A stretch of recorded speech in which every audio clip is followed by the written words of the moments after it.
Hi everybody, I'm Skip Elsheimer and welcome to the AV Geeks Lunchtime Streaming Show, where I was scrambling around to try to get somewhere quiet to do this show. That film that we just saw was a snippet from The Perfume Salesman, which is a Leave It to Beaver episode where Beaver sells really stinky perfume to get a film projector. And it turns out the film projector is actually a regular 8 film projector, not 16. And it looks like he's having problems threading it. So, there you go. All right, so we got a lot of stuff to watch today. And these are things that I've been recently scanning, which is great. And it's part of moving a bunch of stuff back into the film vault. And so, in doing so, I'm like, ooh. Pull that. Ooh, let's pull this milk crate. And so that's what we've been doing. And this film is called Hopscotch. And it's beat up. But it's still pretty good. Enjoy.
Oh, oh, boy. Baby! Baby! Grum, grum, grum. Grum. Beep, beep, beep, beep.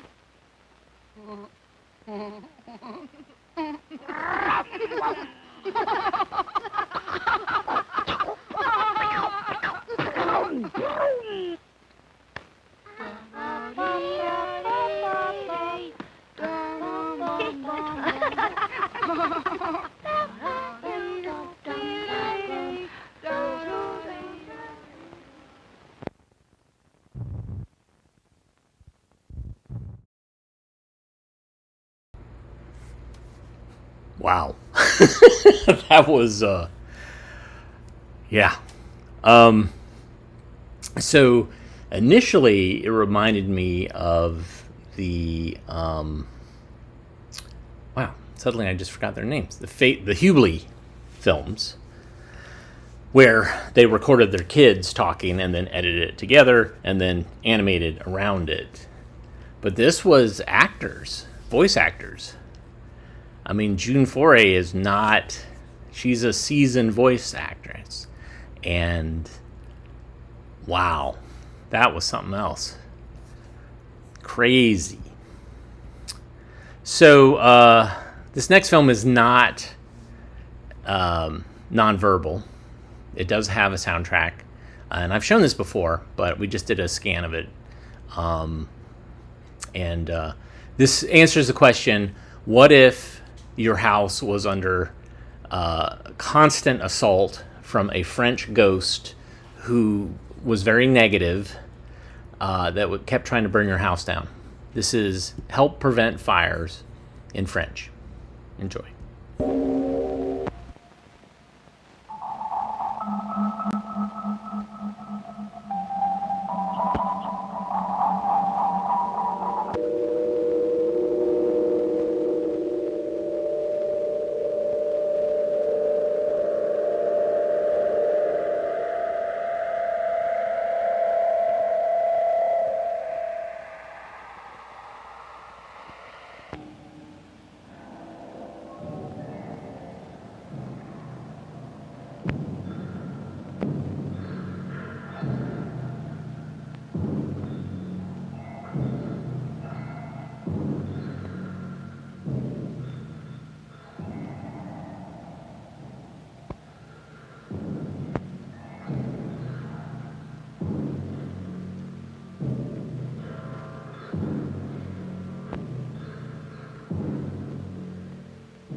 Toujours plus d'incendies, toujours. Qu'est-ce qui est... À qui la faute? À qui la faute? À qui la faute?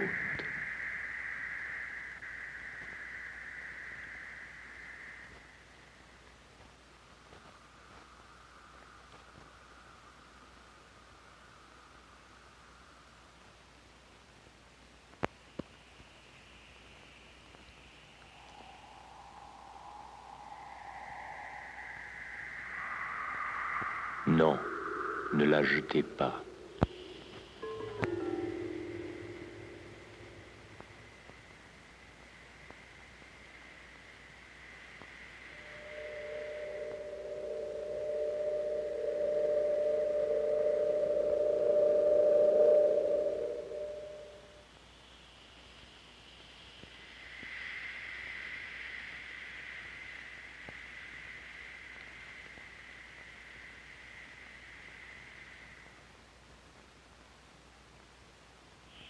Non, ne fumez pas au lit.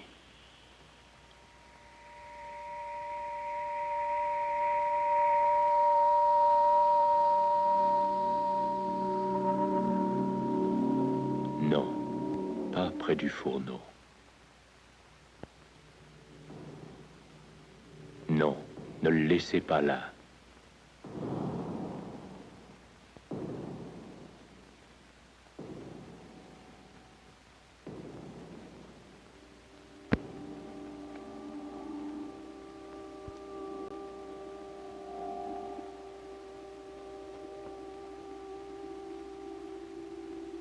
Les vapeurs de gasoline sont très explosives. Non, jamais quand la fenêtre est fermée.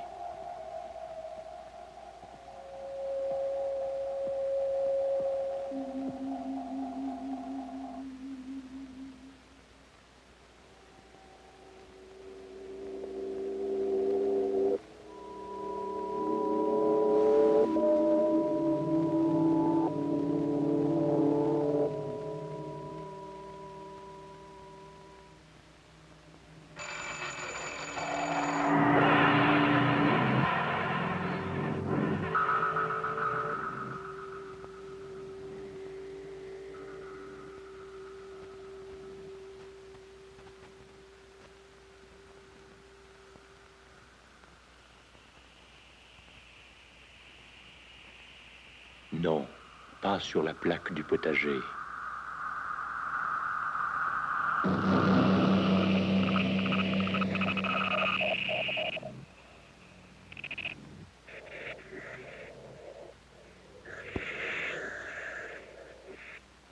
Non, ne surchauffez pas l'huile.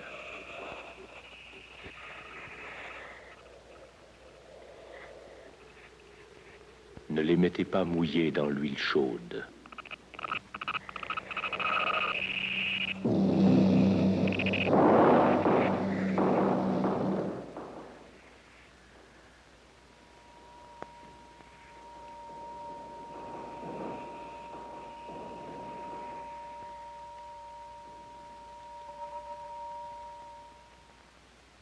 Court-circuit?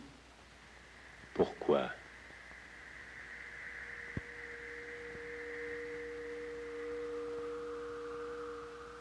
Court-circuit.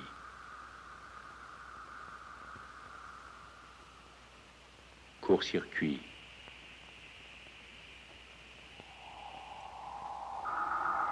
Court-circuit.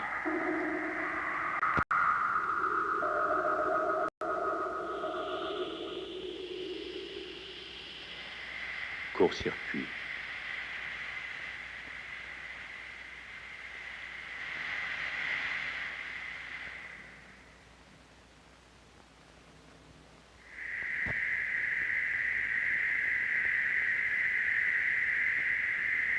Non, ne les rafistolez jamais.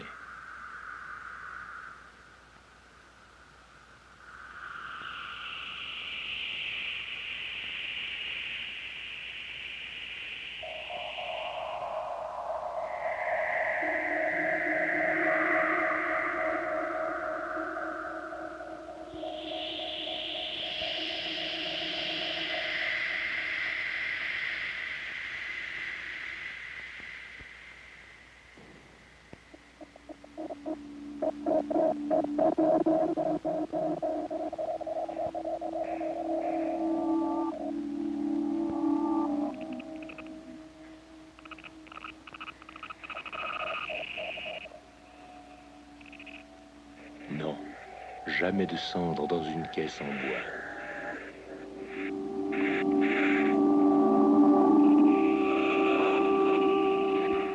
Ça s'enflamme pour un rien. À qui la faute?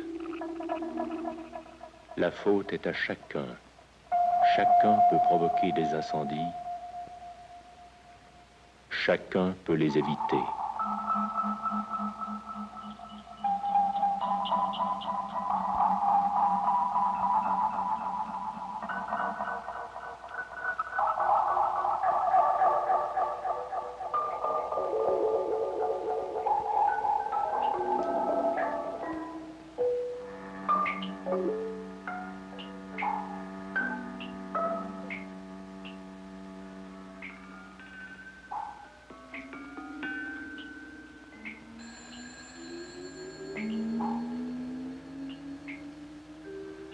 Bien, le fer a repassé sur son support.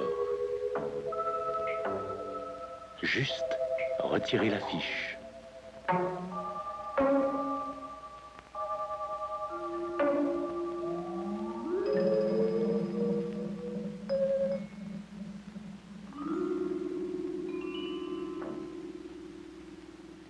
Oui, sécher les pommes de terre.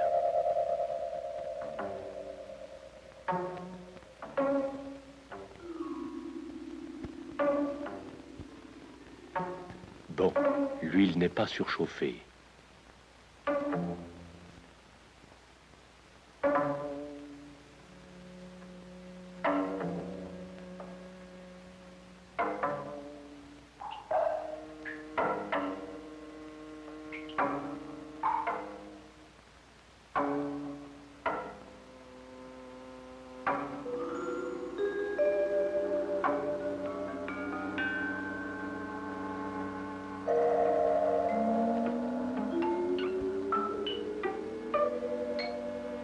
Parfait, chauffé dans l'eau.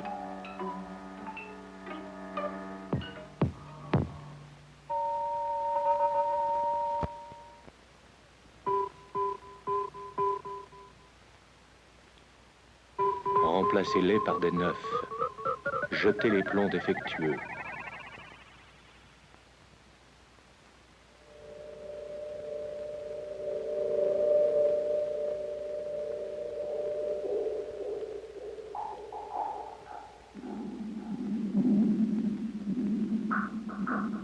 Oust, ça n'a rien à faire près du chauffage.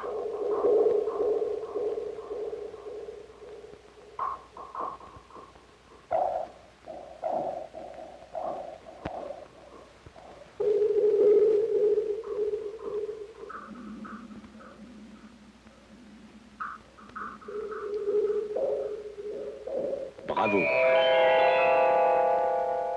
Plus de caisses en bois pour les cendres.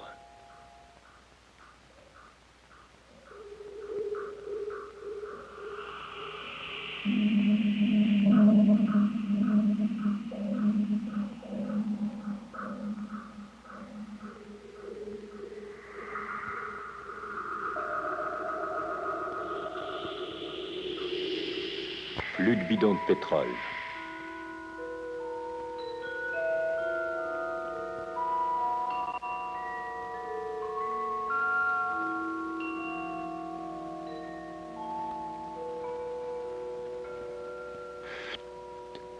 Éteinte, incendie évité.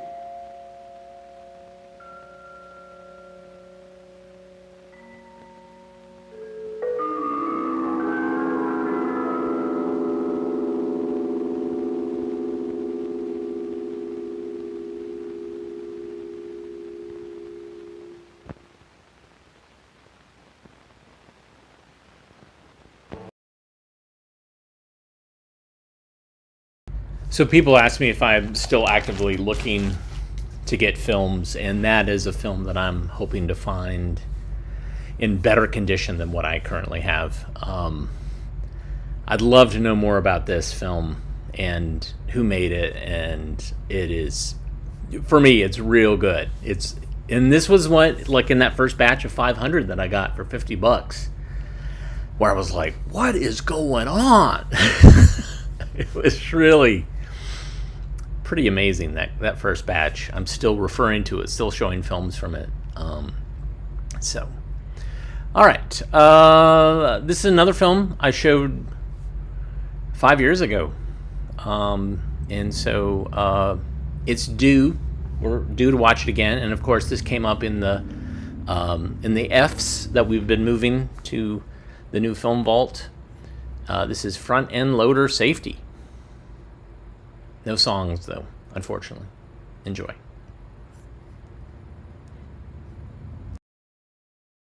The rising need continue their drive for greater productivity. But as often happens in rapid industrial progress, a big advance in one direction sometimes results in a bigger setback in another. In the case of materials handling and hauling in surface mines, production is increased with the introduction of larger capacity front-end loaders and trucks. But at the same time, the number of operator-incurred accidents is also increased.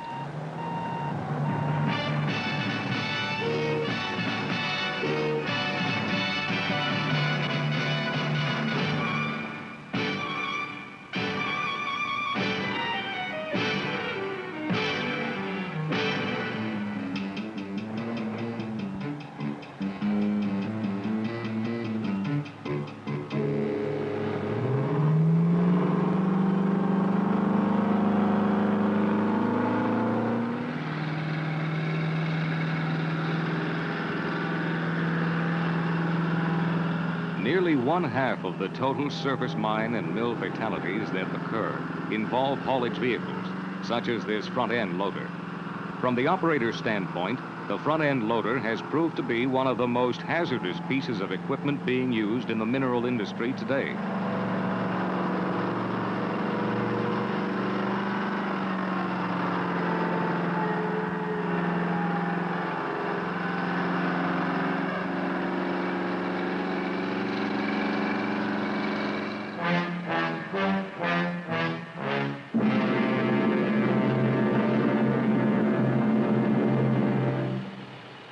Although the primary cause of this accident was the operator losing control of the vehicle because of lack of training and experience with this particular type of loader, the accident investigation disclosed other contributing factors: excessive speed, inadequate berm, and operator's failure to wear a seat belt.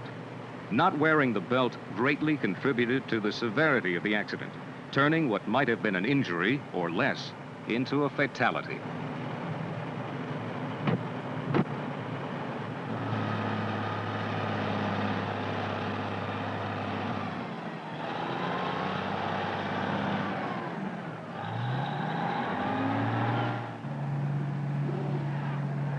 In an emergency, most operators will tend to act instinctively and reflexively. And if they had previously operated another model with different controls, they are very likely to find themselves confused and in trouble when trying to operate a new or different machine.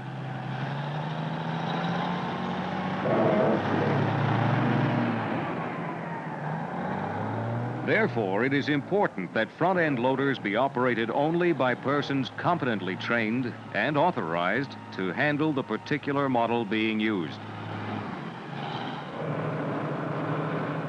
It is also important that machines be used for the purpose for which they were designed. Unauthorized use and misuse of the front-end loader has accounted for an alarming number of fatalities. For instance, using a dipper or bucket as a work stage or platform is not a safe practice.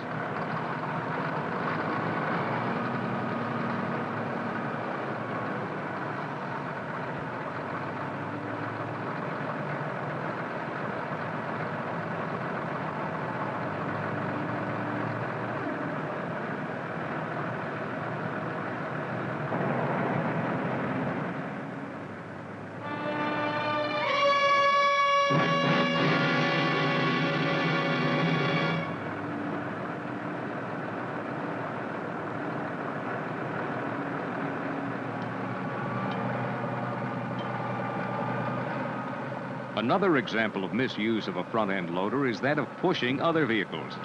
An operator was fatally injured while steering a disabled front-end loader. A second front-end loader was pushing against the counterweight of the first machine when the bucket slipped over the top, pinning the driver. If a loader or other disabled mobile equipment cannot move under its own power, or whenever towing is necessary, a rigid, properly designed tow bar should be used. Still another recurring and hazardous example of equipment misuse is the unsafe practice of riding in the bucket of a front-end loader. How about a ride to the shop? Sure, hop in. The law and good common sense tell us that men should not ride in buckets or haulage truck beds for the purpose of transportation. Using the loader as a means of transporting men is usually asking for trouble.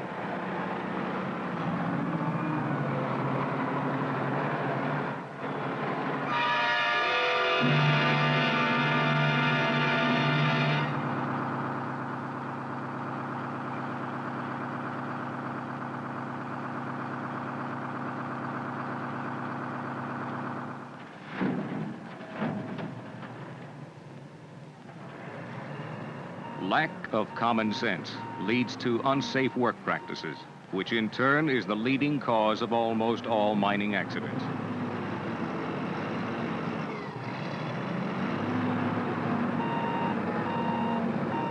Recently, a front-end loader operator at an open-pit sand and gravel mine was involved in an accident that could only be classified as a case of dangerous work practice. The front-end loader's job was to load sand and gravel into trucks for haulage to the construction site.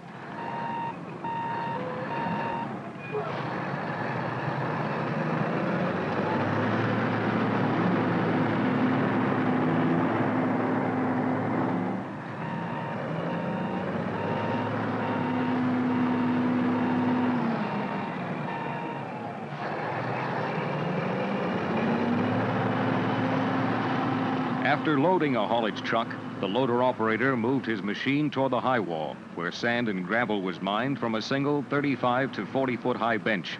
Either a bulldozer pushed the material down from the wall, or it was allowed to cave naturally.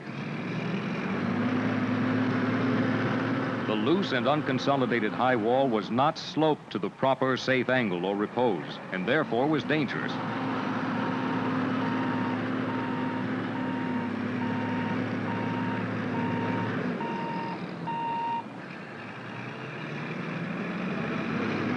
Company safety rules specified that the high banks be pushed down from above with a bulldozer, and that material was not to be mined directly from the high wall with a front-end loader.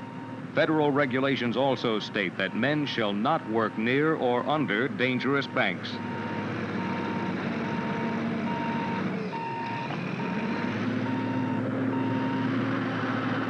The operator knew the company safety rule against using the front-end loader for mining the high wall, and he should have had enough common sense to stay away from a dangerous bank.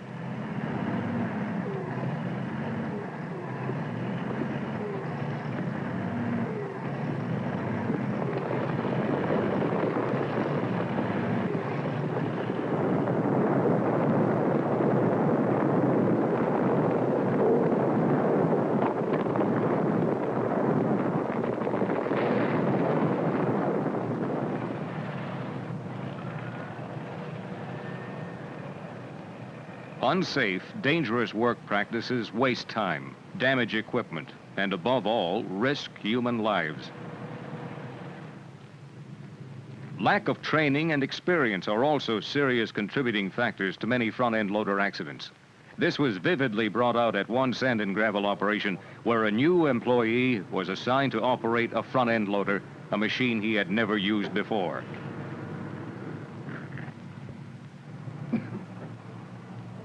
Okay, Ron, here's your starter switch, your bucket controls, this is your rollback, this is your hoist, your transmission forward, reverse, here's your gear shift on it. You think you've got that? The young man had had some experience as a truck driver and seemed mechanically inclined at handling machinery. So the pit foreman instructed one of his more experienced heavy equipment operators to work with him until he was able to operate the front-end loader by himself. Okay, go ahead and try it.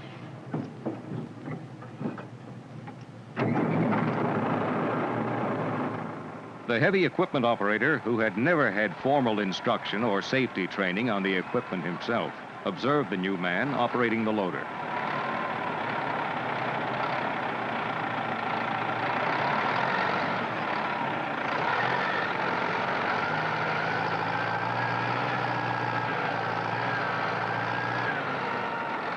After watching briefly, he left to return to his regular duties at another pit.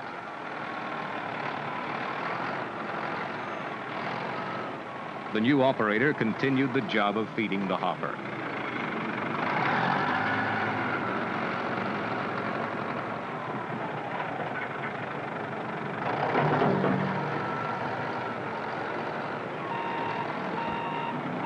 Even though an individual at first appears confident when operating new equipment, he may not always be sure of the control positions on the machine. Therefore, at a critical moment, he may, through reflex action, push the controls in the wrong direction, causing an accident. This is the main reason for a thorough training program for drivers taking out equipment with which they are not familiar.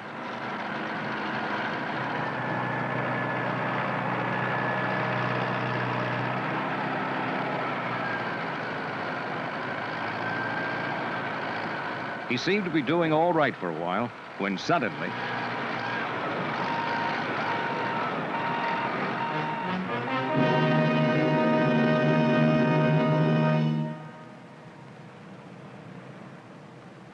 many of the mistakes he made, his failure to maintain control of the vehicle, operating too close to the edge of the ramp, and cutting the wheels too sharply, were due to lack of experience or training in front-end loader operation. This accident also indicated some negligence on the part of the supervisor for assigning the man to a machine he wasn't trained or qualified to operate, and for not seeing that adequate berms were provided on the outer banks of elevated roadways.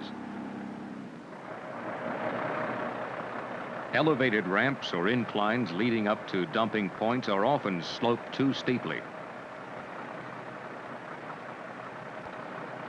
If the ramp was leveled off at the top for a distance of 1 1/2 the length of the loader, and the angle of incline held to the recommended 10% maximum with sloping sides of 30 degrees or less, it would add to the operator's visibility, maneuverability, and safety.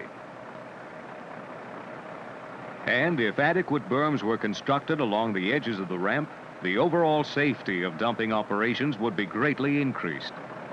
You've got your bucket in the air. You don't want to travel with your bucket Past down investigations as low as have possible. pointed Your bucket up out of the back, necessity raising for it, rollover going into protection the and dumping. seat belts. But most Now, I'd like to tell you a significantly, little they something have about this emphasized the critical, growing, industry-wide need for all mine and mill operators to establish a definite, effective, continually functioning safety training program for their company, and to make every effort to prevent accidents by having their employees actively participate in the program. Give you a little better protection that way, and keep you with. A large segment of our mining industry is dependent on the front-end loader. Therefore, if accidents are to be prevented, proper safety training and instruction of the operator is of the utmost importance and should be started now.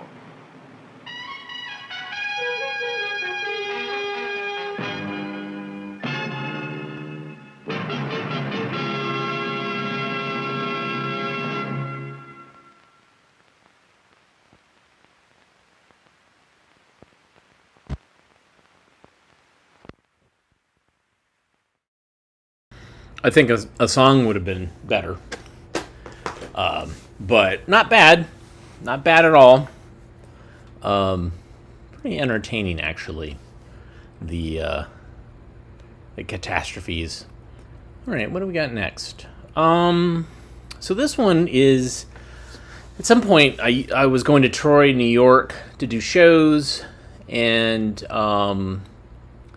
Rensselaer Polytechnic Institute basically heard that I collected films, and they're like, do you want all these films? So they sent them to me. Or I actually picked them up in a van and brought them back to Raleigh.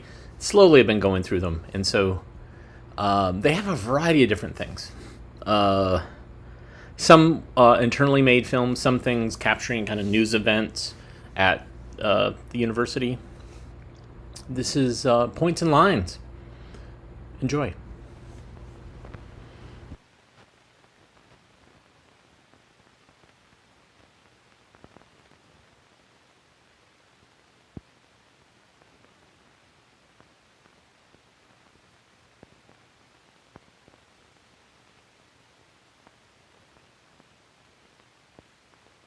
A point is a unit of form. When points are aimlessly scattered, they hold no particular interest. It is only when we recognize and understand a pattern in their arrangement or consider their movement that these combinations of points challenge our minds. The changing patterns of such points, as stars in the sky, have always fired man's imagination. Although this film is not an attempt to search for the why of the movement of points, we will consider how the lines formed by such movement should be observed for us to see their various characteristics. A point may move through space in a completely random manner, forming no pattern which would enable us to predict its future behavior. A point may also move through space in a controlled manner, generating line paths with precise mathematical characteristics. For example, the point generating this line path for an ellipse has precise, predictable positions, which may be computed from previous positions. Another line with precise mathematical characteristics is formed by controlling the generating point at a constant distance or radius from the origin. If we increase the radius of this circle an infinite amount, a short segment of this infinitely enlarged circle may be called a straight line.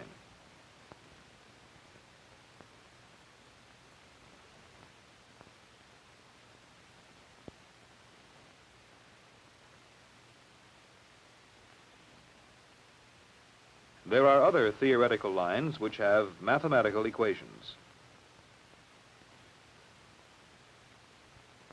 All these lines have predictable conformity and are generated by the mathematically controlled movement of the generating point.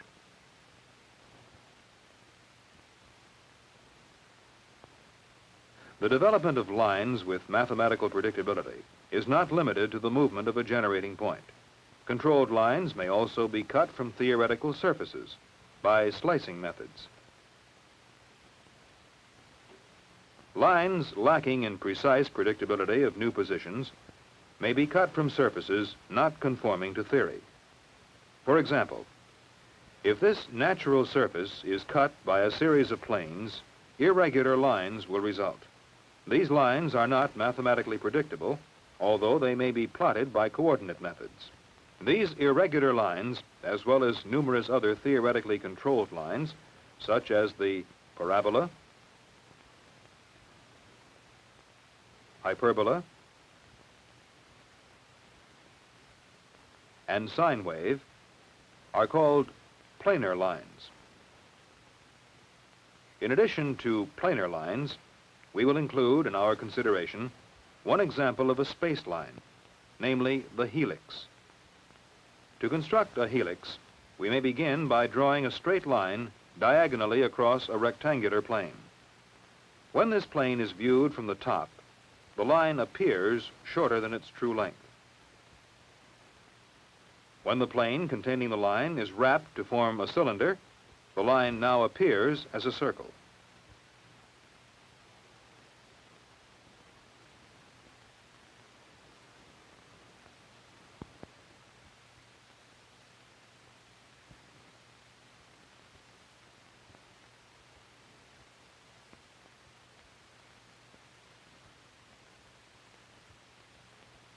By rotating the cylinder to a vertical position, the line, which was originally a planar line, has, by controlled bending, become a space line, called the helix. Several turns of such a helix, when made of spring steel, may be found in many applications, as illustrated by the helical spring of an automobile wheel suspension. This space line is a three-dimensional form where the locus of the point defining the line revolves uniformly around an axis and at the same time moves uniformly parallel to the axis. With this general introduction of line forming, we are now ready to learn the names and properties of straight lines and how they may be viewed to see true lengths, true slopes, and when they appear as points.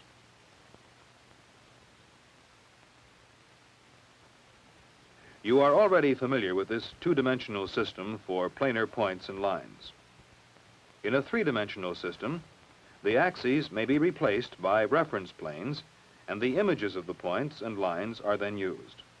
Consider points A and B and their image or projection on the horizontal image plane, front image plane,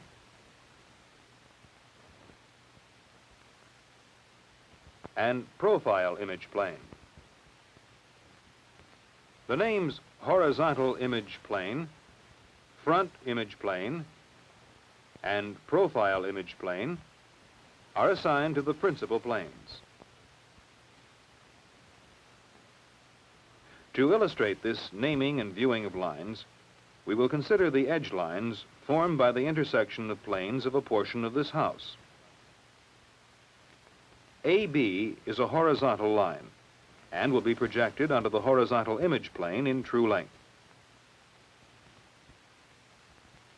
When viewed from the top, AB appears in true length.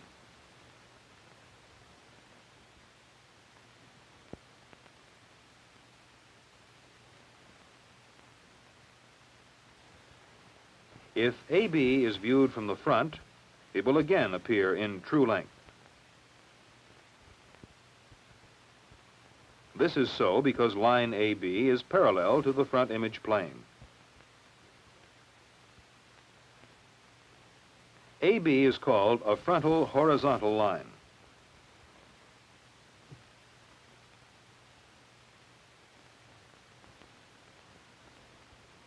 AB is projected onto the profile image plane as a point.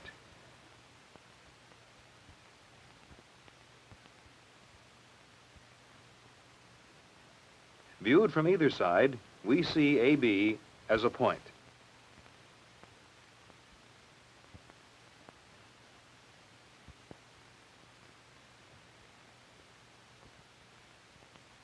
BC is a vertical line. It is seen from the top, or plan view, as a point.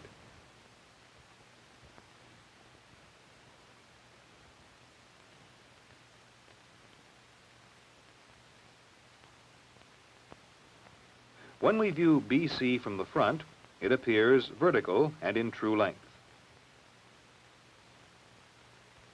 If BC is viewed from the right side, it will again appear vertical and in true length.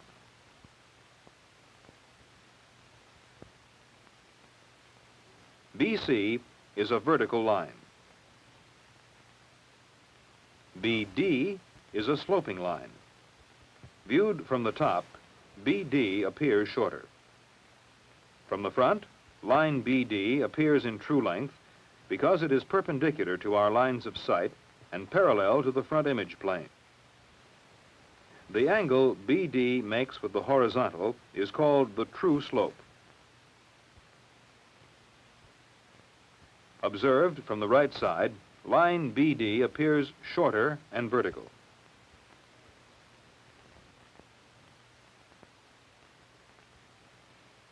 If we assemble these three lines, you will observe that they all lie in the same plane. That is, the lines are parallel to a front image plane and appear as an edge when viewed from the side and the top.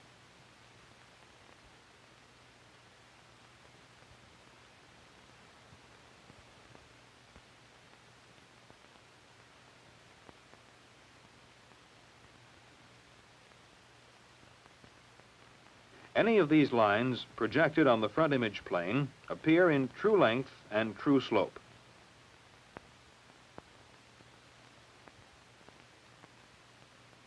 These are all frontal lines, and all lie in a plane called a frontal plane. BE is another horizontal line which appears in true length from the top as a point when viewed from the front, and in true length when viewed from the right side.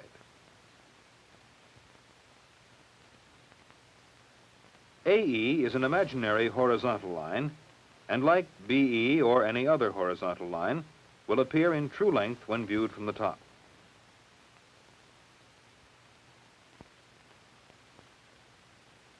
EF is a sloping line. When viewed from the top or front, it appears shorter than true length. It is only when we view this line from either side that it appears in true length. True slope may also be measured from either side if the line appears in true length. Now, if we assemble lines BE, EF, and BC, you can see that they all lie in the same plane. This plane appears as an edge from the top and front views. This is called a profile plane. The lines on the plane, or parallel to it, are called profile lines. Such lines reveal their true length and true slope when viewed from either the right or left side. Another type of line which must be considered is the oblique line. The oblique line is not horizontal, frontal, or profile, since it is not in or parallel to any of the principal image planes. The line EG does not appear in true length in top, front, or side view. Thus, true slope will not be seen in any of these views. If we can view this line from a position where all points on line EG are the same distance from the image plane, you can then see the true length. If this image plane is a vertical plane, you will also see the true slope of line EG. Further consideration of this line will reveal it as a point when the line is projected onto an image plane to which it is perpendicular.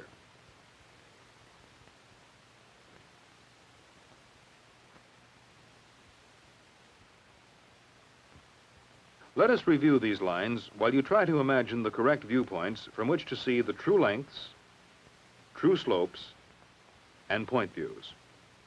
Will you also visualize the proper image planes and their relationship to each other? First, consider the horizontal lines.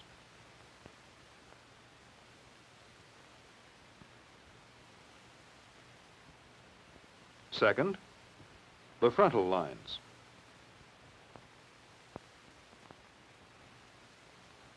Then, the profile lines.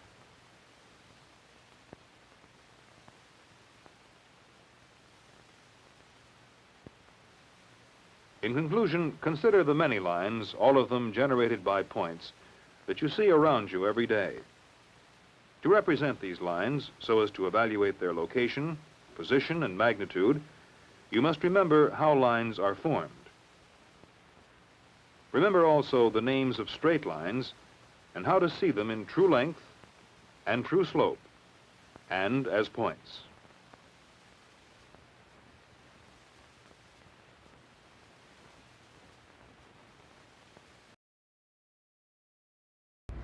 So what I want to do is take the soundtrack from Hopscotch and from the French Help Prevent Fires film and just overlay that on top of the visuals for this Points and Lines film. Boy, woo! That was pretty obtuse. But, you know, it's fine. We have other films from that series that we will probably introduce that are probably just as tedious. But, you know, it's kind of the nature of AV Geeks. Sometimes you get over the top, like, holy cow, what is going on? Amazing soundtrack. And then sometimes you get just some guy talking about points and lines. We're going to end with this film, part of the Human Body series, the Respiratory System. Enjoy.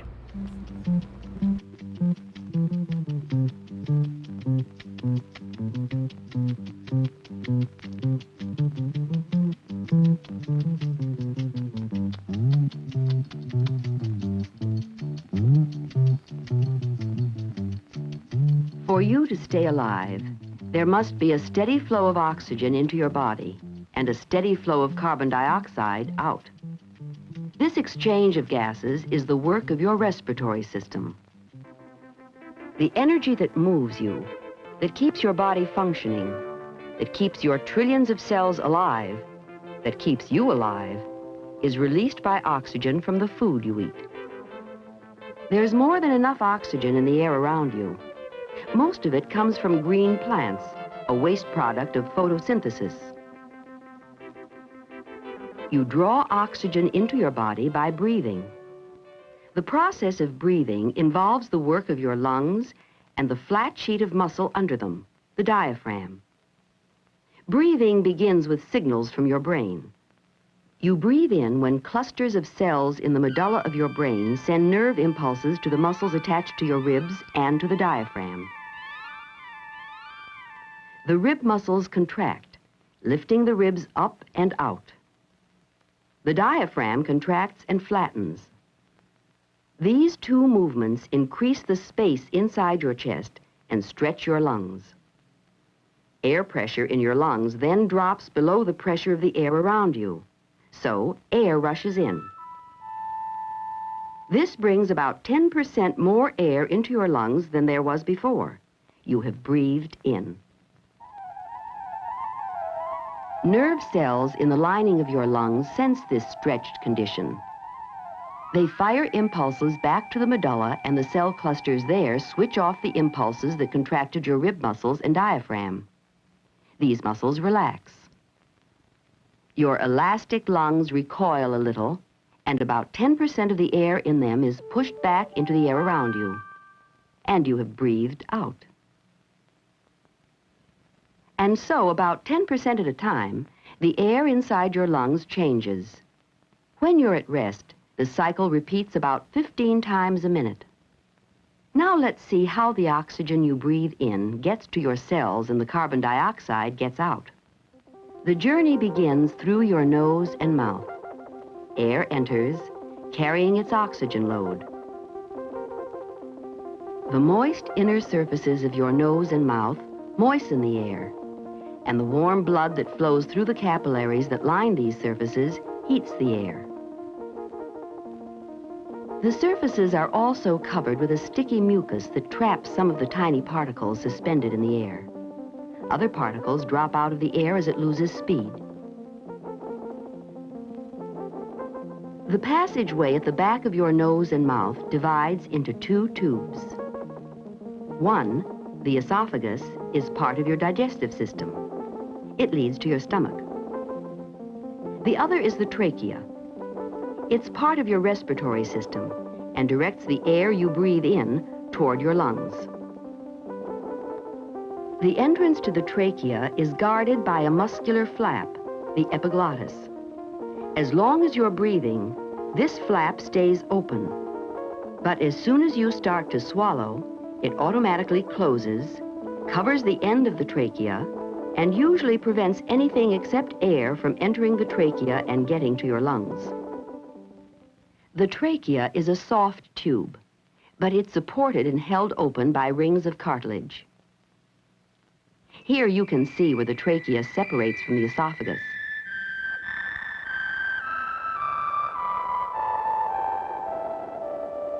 And how the rings of cartilage give the trachea its shape. The trachea is lined with tiny hairs, cilia, that are surrounded by mucus. These cilia vibrate, waving about 20 times a second, sweeping more particles out of the air and trapping them in the mucus. The waving motion of the cilia carries the particles back up towards the throat, where they are swallowed and disposed of by the digestive system. The air that has been cleaned, warmed, and moistened continues down the trachea, or windpipe as it's often called. The trachea then divides into two smaller tubes called bronchi. Each bronchial tube divides into smaller tubes that enter the lungs. Inside your lungs, these tubes divide and subdivide until they are microscopic in size. Now they're called bronchioles. Air that you've breathed in travels through these small tubes to grape-like clusters of air sacs at their ends, the alveoli. The alveoli make up the inner surface of your lungs. There are about 300 million of them, with a combined surface area of about 70 square meters, some 600 square feet. These tiny air sacs provide the large surface area that the trillions of cells of your body need to get their supply of oxygen from the air. Each air sac, or alveolus, is covered by a thin film of fluid and patrolled by white blood cells, phagocytes. Phagocytes engulf and remove intruding matter. This intruding matter, along with mucus that also traps the dirt from the air, is passed back up the airways by the movement of cilia, then eliminated from your respiratory system. The oxygen in the air that has entered your lungs now dissolves into the fluid that covers each alveolus. The dissolved oxygen passes through the cells that form the thin walls of the alveoli, and then passes through the equally thin walls of the capillaries that line the inside surface of each alveolus. This movement of oxygen is a process called diffusion, and it works this way. When the pressure of the gas on one side of the cell membrane is higher than on the other, the gas will move through it until there is the same pressure on both sides. But if the gas that gets through is constantly removed, the pressure never equalizes and the gas keeps diffusing. And this is what happens in your lungs. Oxygen that passes through your alveoli into your capillaries is constantly being carried away by your blood. When oxygen enters your blood, Nearly all of it is transported by the hemoglobin in the red blood cells. Hemoglobin is a complex iron-based molecule that turns red when it unites chemically with oxygen. This is what gives blood its red color. Your blood flows through a web of tiny capillaries carrying its load of oxygen. The capillaries merge into tiny veins that merge into larger ones that take oxygenated blood back to your heart.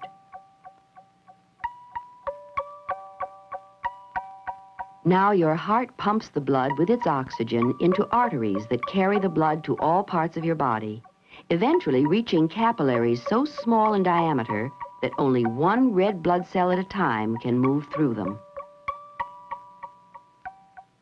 Now a difference in pressure again moves the oxygen, this time out of the blood. It passes through the thin capillary walls into the fluid surrounding the cells, and then into the cells themselves. And so, the first big job of your respiratory system has been accomplished. Oxygen from the air has reached your cells. In your cells, the oxygen participates in chemical reactions that release energy from the nutrients there. One of the waste products of these reactions is carbon dioxide. And now the second big task begins, removing that from your body. First, the carbon dioxide passes out of the cells and through the walls of the capillaries into the blood. Much of this gas unites with chemicals in the hemoglobin and stays in the red blood cells. But more than half of the carbon dioxide is transported by the plasma, the watery portion of the blood. Your circulating blood carries the carbon dioxide to your heart, and then through it to your lungs. The blood flows back into the capillaries that surround the air sacs, the alveoli that make up your lungs. Now carbon dioxide leaves your blood, passing out through the walls of the capillaries and the walls of the alveoli.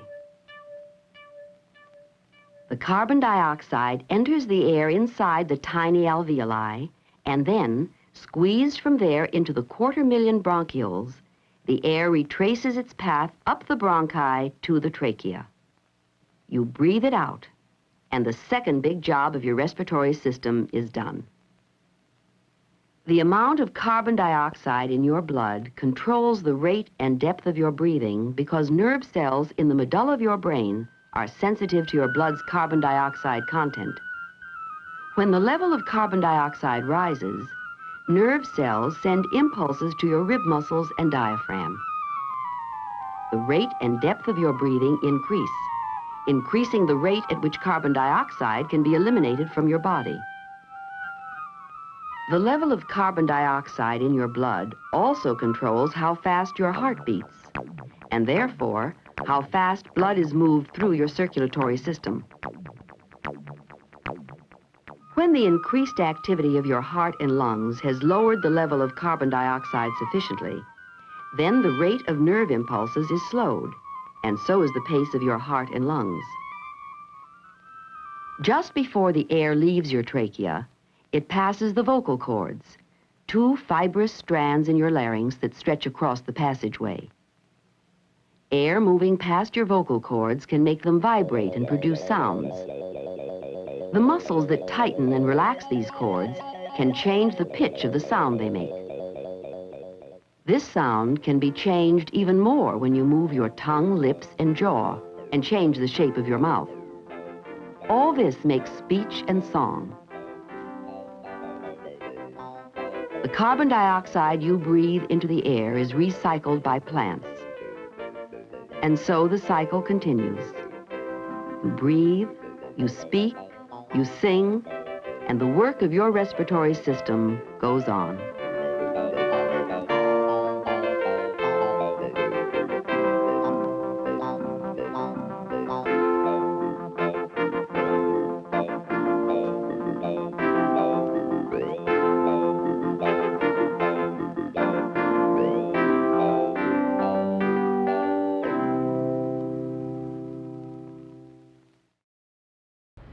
If nothing else, that soundtrack was awesome.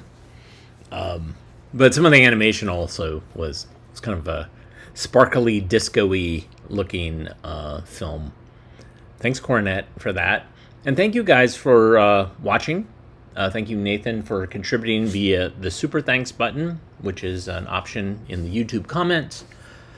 That money will go towards buying milk crates. I'm using milk crates to transfer films from point A to point B because they are easily carried, easily stackable, and I have used tubs in the past, big tubs, but they're so heavy that it's just not worth it. So, and I've also used banker boxes, but after a couple of uses, they deteriorate. So we're back to milk crates because they tend to be a pretty easy way to get things in and out. So yes, donation will buy some milk crates. We're also shuffling some shelving. We're doing a lot of other things, and people are asking me like, when and how can I help? And I'm still trying to put together. There's a lot of logistics, and I'm trying to figure those out. But it will probably be in July that we'll do some big pushes. Once we kind of get some things kind of moved and shuffled, then I'll start doing some more asks. But thanks for watching. This is very much what I realized over the last week and a half was my assistant was not here. He was on vacation. And so I got to do a lot of scanning downstairs and sharing them pretty quickly after I scanned them. And that is what I enjoy doing. I enjoy showing you these films that we just scanned from our collection. And I will continue to do so until YouTube explodes, or my heart and brain explode, or the scanner explodes, or something explodes. Unfortunately, probably what will happen will not be an explosion. It will just be a whimper of some sort of... But I will continue to do it because this is why I collect, is to show to people like you so you can go, what? What was that? Or other things. But thank you for watching. If you like what you saw, hit the thumbs up, subscribe. You can pay us ko-fi.com/avgeeks, patreon.com/avgeeks, or just watch other things. Thanks so much. We'll be back again tomorrow, Friday. Everybody take care. We'll see you soon.